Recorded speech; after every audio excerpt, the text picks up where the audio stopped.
Carrot பாருங்கள், பொடியாக துருவியிருக்கோம், வெட்டி எடுத்துருப்போம். இது கூட ஒரு சின்ன சைஸ் பச்சை மிளகாய் போட்டுக்கலாங்க, கொஞ்சமாக உப்பு போட்டுக்கலாங்க,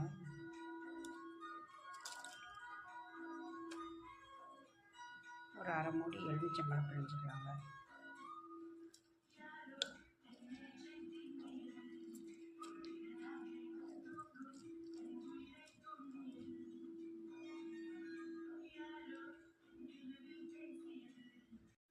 சாப்பரில் போட்டுங்க ஒரு அடி அடிச்சுக்கலாங்க.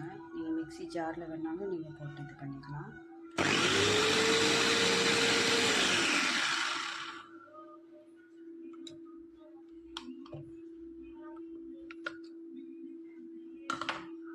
பாருங்கள், கேரட் சாலட் நம்மளுக்கு ரெடி ஆயிடுச்சு. இதில் உப்பு காரத்துக்கு பதிலாக நீங்கள் இனிப்பு போட்டும் செய்யலாங்க.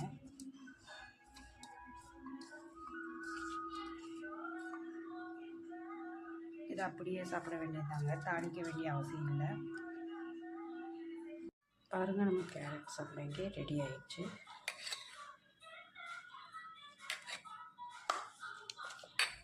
உப்பு செக் பண்ணிவிட்டு வேணும்னா உப்பு போட்டுக்கோங்க. துருவி வச்சுருக்கோங்க. அதில் பனங்கல்கண்டு பவுட்ரு போட்டுக்கலாங்க.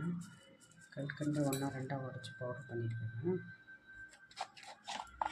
உங்களுக்கு தேவையான அளவுக்கு போட்டுக்கோங்க. நீங்கள் தேன் வேணுனாலும் போட்டுக்கலாங்க.